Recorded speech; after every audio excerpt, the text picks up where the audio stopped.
En una ocasión, Jesucristo, queriéndonos dejar una enseñanza, en Lucas capítulo 13 les dice a sus discípulos: en ese mismo tiempo estaban allí algunos que le contaban acerca de los galileos, cuya sangre Pilato había mezclado con los sacrificios de ellos.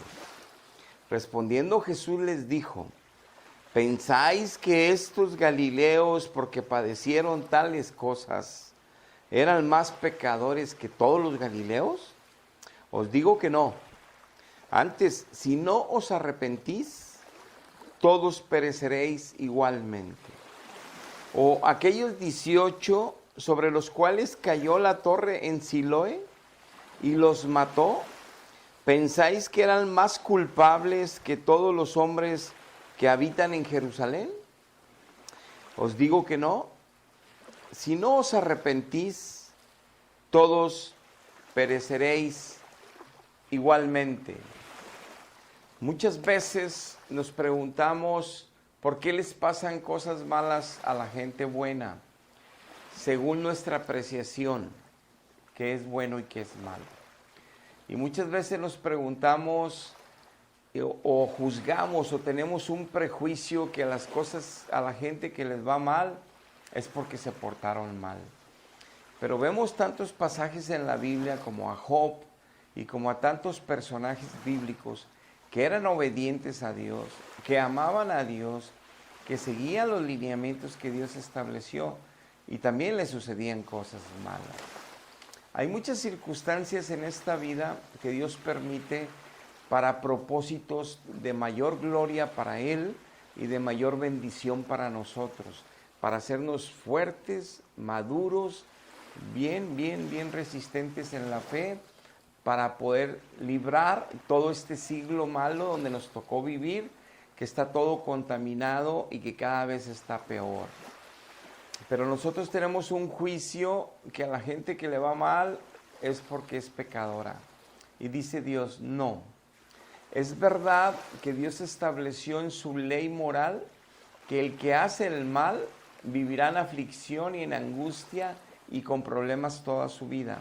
Aunque tenga chispazos de alegría, aunque tenga chispazos de prosperidad, aunque vivan en opulencia, siempre tendrán problemas. Por eso dice que tribulación y angustia todo el que hace el malo, sea hijo de Dios o no sea hijo de Dios. Dios no hace acepción de personas. Incluso a un hijo, Él se compromete más en tratar de ayudarnos más para librarnos y que dejemos las cosas que no nos convienen y nos destruyen. Él se involucra por amor a los que somos ya y estamos en Cristo. Pero importante, aquí el ejemplo bíblico es que los que seguían a Jesús creían que los que les cayó la torre encima es porque eran pecadores, o los que habían sacrificado ahí un gobernante romano era porque eran pecadores. Y les dice Cristo, no, hay gente que toda su vida no le va a pegar el COVID. Hay gente que toda su vida no va a chocar en la carretera. Hay gente que toda su vida no va a tener un accidente mortal.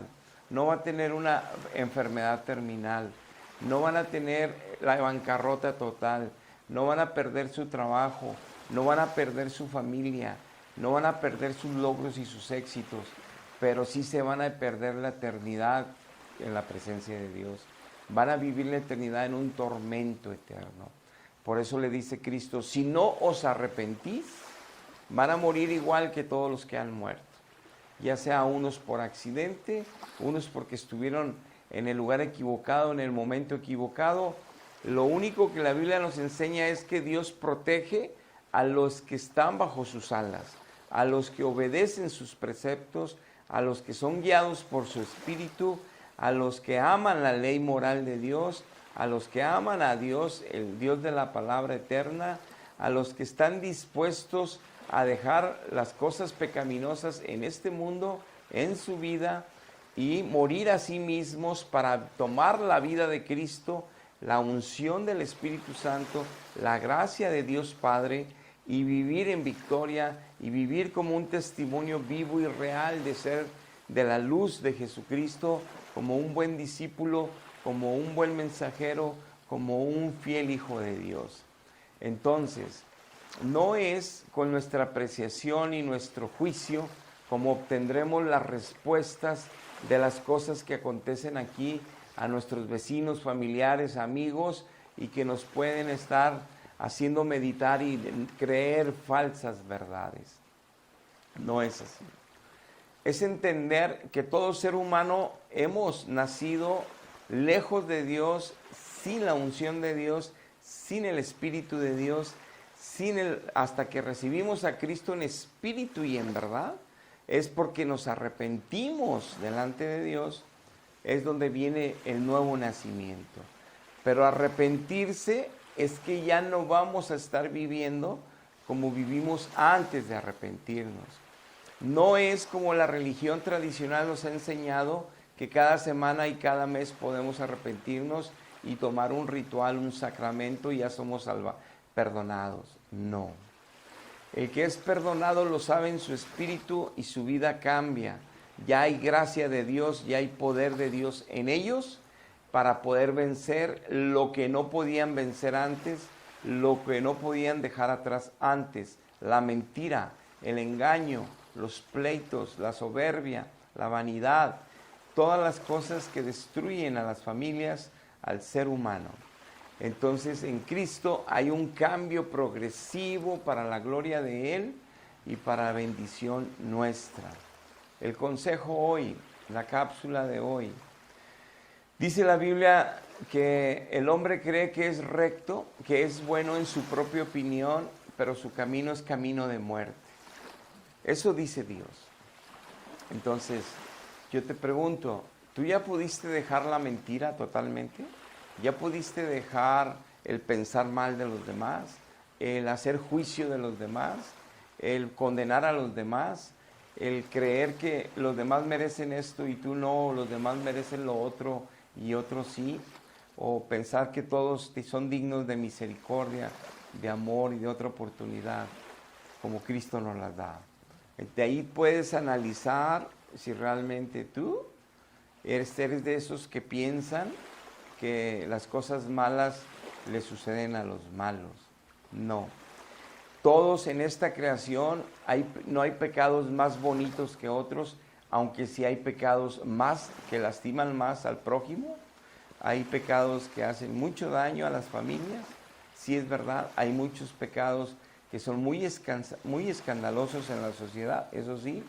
Pero ante la ley de Dios y ante el juicio con Dios, ante la justicia de Dios, todo pecado es digno de muerte, todo pecado es digno de condenación, si no hemos sido salvados, redimidos, porque nos arrepentimos delante de Él y porque lo aceptamos por Señor y Salvador, y porque a partir de ahí vivimos con la unción, la gracia y el poder de Dios en nosotros, para ser coherente con el mensaje que comunicamos, con las aseveraciones que decimos de ser ya hijos de Dios o de creer en Dios. Y el comentario y el consejo es, si no eres y no estás en esa posición, aún hay tiempo de encontrar a Dios. Ninguna religión te va a salvar, ningún sacramento te va a salvar. Solo la sangre de Cristo, a través de tu arrepentimiento genuino, y que Dios es el que lo va a pesar. Él es el que te va a poner en su balanza de honestidad e integridad, si estás suplicando de verdad, y Él es el que te va a salvar, solo Él. Ningún hombre, ningún ministro de Dios, nadie, solo Jesucristo, solo el Padre, a través de Cristo, solo el Espíritu Santo te podrá convencer de esto, para que escapes de todo engaño, hasta del engaño que tú mismo has creado, porque has creído lo que te han inculcado desde niño, lo que tú has establecido como verdad, para que puedas realmente ser libre por la verdad que es Jesucristo. Dios les bendiga. Hasta la próxima.